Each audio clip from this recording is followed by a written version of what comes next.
시청자 여러분 안녕하십니까? 익산시장 뉴스입니다. 대법원이 31일 공직선거법 위반 혐의로 기소된 정원율 익산시장에게 무죄를 선고한 원심 판결을 확정했습니다. 이로써 정 시장은 1년여간 진행된 소송에 종지부를 찍었습니다. 정 시장은 남은 기간 시정에 더욱 집중하고 도시개발에 속도를 내겠다고 밝혔습니다. 대법원이 정원율 익산시장에게 무죄를 선고한 원심 판결을 확정했습니다. 앞서 정 시장은 지난해 지방선거 방송토론회에서 공원 민간특례 사업은 초과이익 환수 조항이 있다고 발언해 허위사실 공포 혐의로 기소돼 1심과 2심에서 무죄를 선고받았습니다. 대법원 제2부는 원심 판결은 공직선거법이 정한 허위사실, 이에 대한 고의에 관한 법리를 오해한 잘못이 없다고 판시하며 검찰 상고를 기각했습니다. 정 시장은 31일 익산시청 상황실에서 기자간담회를 갖고 지난 1년여간 진행된 소송으로 힘들었지만 무죄가 확정된 만큼 대통합 대도약의 시대로 나아가겠다고 밝혔습니다. 이어 소송을 겪으면서 더 단단해지고 시정에 더욱 전념하는 계기가 됐다며 3선 시장으로서 익산 발전의 완성을 위해 최선을 다하겠다고 덧붙였습니다. 이번 계기로 해서 이런 우리 시장의 반목이나 이런 갈등 같은 거 이런 것들을 빨리 해소를 해서 이제 대통합 시기로 가는 것이 맞다. 정 시장은 남은 임기 3년 동안 도시개발에 속도를 낼 계획입니다. 122만 5천여 제곱미터의 인구 18,000여 명을 수용할 만경강 수변도시는 임기 내에 착공을 현실화시키는 데 주력하겠다고 밝혔습니다. 지금 만경강 프로젝트 저희들이 이제 공모를 위한 용역이 다 끝났어요. 그래서 이제 공모안이 조만간 발표가 될 건데 임기 중에 착공도 못 오고 넘어갈 수는 있을 것 같다는 생각이 들어서 최대한 이제 서두르고 있습니다. 또 국가식품 클러스터 배후도시 조성을 통해 식품도시 위상을 확보할 방침입니다. 1단계를 통해 1,600여 명이 종사하고 있는 상황에서 2단계 조성이 본격화된다면 정주 수요는 늘어날 수밖에 없기 때문입니다. 배후도시는 지난 2012년 발표된 국가식품 클러스터 종합계획안에 포함된 것으로 570억 원이 투입돼 30만 제곱미터 규모의 주거단지를 만드는 겁니다. 이제 2단계가 됐으면은 그 배후도시를 만들어야 돼요. 1단계 때는 사업 규모가 적기 때문에 배후도시 없이 그냥 산업단지만 하나 만들어놓고 말았는데 1년여간 진행된 소송에 종지부를 찍은 대법원의 무죄 확정. 이제 남은 민선 8기 내에 도시개발에 속도가 붙을 전망입니다. 익산시가 집중호우 피해 농민을 위한 재난지원 확대와 신속한 지원금 지급을 정부와 도에 건의했습니다. 시는 피해 농민들의 생계비를 기존 1개월에서 최대 5개월로 추가 지원하고 침수 피해 농기계에 대해서는 잔존가치의 35%까지 지원하기로 했습니다. 또한 경작이 어려워도 직불금을 지급하고 어린 가축을 새로 들이는 비용도 전액 지원하는 등 재난 지원을 확대하기로 했습니다.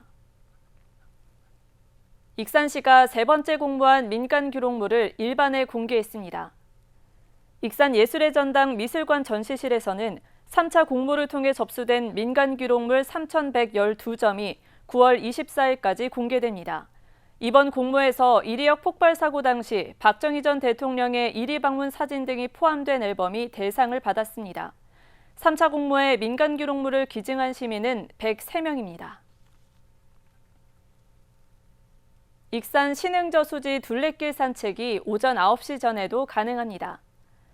시는 신흥저수지 둘레길 개방 시간을 28일부터 9월까지 오전 6시부터 오후 6시로, 10월부터 내년 3월까지는 오전 8시에서 오후 5시까지로 변경했습니다.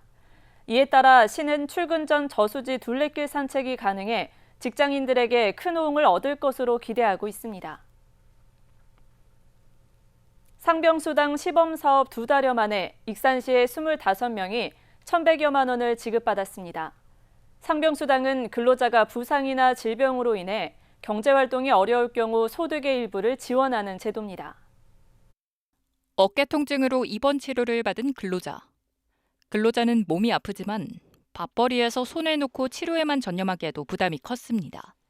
하지만 상병수당 제도를 알게 돼 입원 치료를 받으며 일정 소득을 보장받았습니다. 어깨가 많이 아파가지고 14일치 64만 몇천 원이었던 걸로 기억하거든요. 그 금액 받았어요. 상병수당은 근로자가 업무와 관련 없는 질병과 부상으로 일을 하지 못하는 기간에도 소득의 일부를 지원하는 제도입니다. 하루에 올해 최저임금의 60%인 46,180원을 최대 90일간 400여만 원까지 지원합니다. 7월 3일부터 8월 28일까지 총 25분에게 1,131만 4,100원이 지급이 되었습니다. 익산시는 도내에서 유일하게 상병수당 2단계 시범 사업 지역에 선정되면서 지난 7월 3일부터 아프면 쉴 권리를 보장받게 됐습니다. 시는 전국 시행에 앞서서 다른 지자체보다 2년 앞서서 혜택을 받을 수 있게 된 겁니다. 상병수당 시행 2달여 만에 41명이 신청하였고 현재 28명이 1,300만 원을 지급받았습니다. 앞으로 익산시는 전체 시민들을 대상으로 하는 대시민 홍보와 병원에 실제 입원하신 분들을 대상으로 하는 타겟 홍보로 계속 진행하고자 합니다. 상병수당은 3일 이상 연속 입원 기록과 진료 기록을 발급받아 퇴원일로부터 60일 이내에 제출 신청하면 지급받을 수 있습니다. 상병수당 제도를 통해 몸이 아픈 익산의 근로자가 수입 걱정 없이 치료에 전념하고 최소한의 소득을 보장받고 있습니다. 익산시는 성당포구 별신제와 조세미 출항식을 관광자원으로 활용합니다.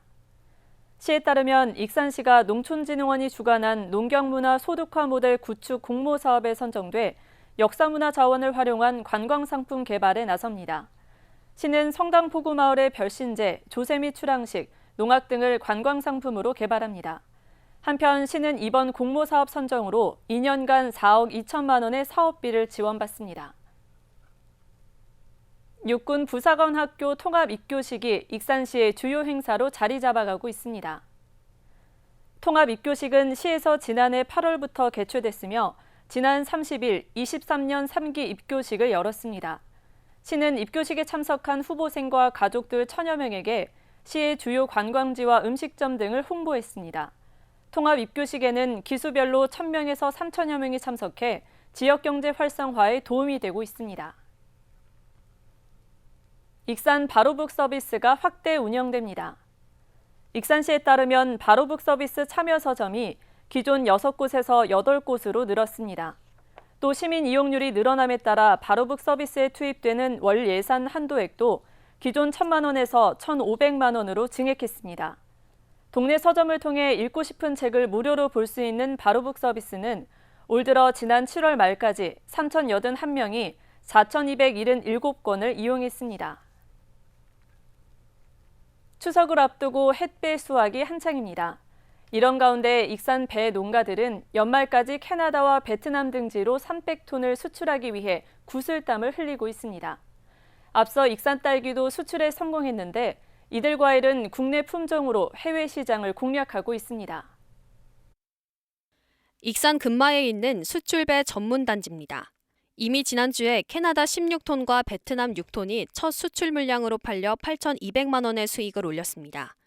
익산의 배 재배 면적은 41.8헥타르, 전체 51개 농가에서 연간 1,000톤을 생산하고 있습니다. 익산 원협과 함께 해외 판로에 나서면서 전체 물량의 30%인 300톤이 연말까지 수출될 계획입니다. 해외 수출 경쟁력을 높이기 위해 익산에서 재배되는 품종은 원황과 하산, 농촌진흥청이 육성한 국내 품종으로 육질이 연하고 과즙이 풍부해 식미가 우수한 것이 특징입니다. 배 지금 수확해가지고 많이 지금 들어가고 있기 때문에 세계에서 인정을 받는 건 사실입니다. 보통 13브릭스 넘는다고 봐야죠. 익산 딸기 재배 면적은 238개 농가에 걸쳐 188.7헥타르. 딸기 수출 장목반을 조직해 수출 대상국에서 요구하는 농약 안전 사용 기준 등에 맞춰 재배하면서 올해 첫 수출에 성공했습니다. 싱가포르와 태국, 몽골 등 3개 나라에 최근까지 1,300kg이 수출됐고 국내 품종인 설향이 대표적입니다. 이처럼 과일 수출이 활발해지면서 농가 수익 향상과 직결되고 있습니다. 농가 소득이 증대되기 때문에 시작하게 됐습니다. 내수 시장 가격이 워낙에 급격하게 하락이 되고 수출은 단가가 계속 지속되는 단가를 유지하고 있기 때문에 국내 품종으로 해외 시장을 공략하고 있는 익산의 과일 재배 농가들. 해외 품종 사용에 따른 로열티 지출도 줄이고 수출을 통한 수익도 올리면서 일석이조의 효과를 거두고 있습니다. 익산시는 자원봉사 으뜸도시 이미지를 위한 브랜드를 선정했습니다. 익산시는 전북 디자인센터와 함께 자원봉사 으뜸도시 브랜드화를 위해 이미지와 슬로건 등 50여 건의 공모작을 점수받았습니다. 심사위원회는 독창성, 활용성, 완성도를 고려해 브랜드를 선정했습니다. 제작된 브랜드는 오는 12월 자원봉사자 한마음대회에서 선포식을 가지기로 했습니다. 익산시가 유류비 상승으로 경영 부담이 커진 농업인에게 면세유 구입 보조금을 지원했습니다. 이번 보조금은 지난해 하반기에 구입된 농업용 면세유를 대상으로 지급됐으며 5,055명 25억 4천만 원입니다.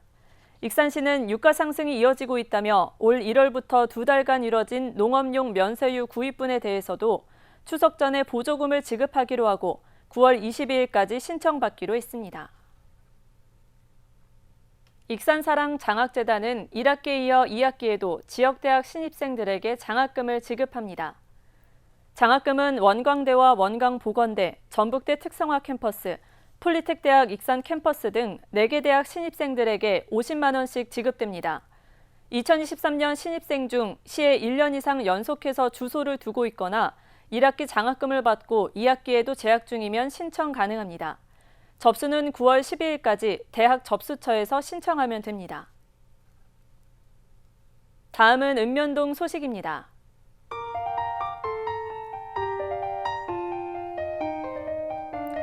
익산시 영등 유천 도서관에서 9월부터 북크닉 대여 서비스를 운영합니다. 북크닉 대여 서비스는 도서관 인근 공원이나 집에서 가족이 함께 책을 통해 소통하고 또 즐길 수 있는 북크닉 꾸러미를 제공하는 서비스입니다. 북크닉 꾸러미는 매주 화요일 시립도서관 홈페이지에서 신청할 수 있습니다.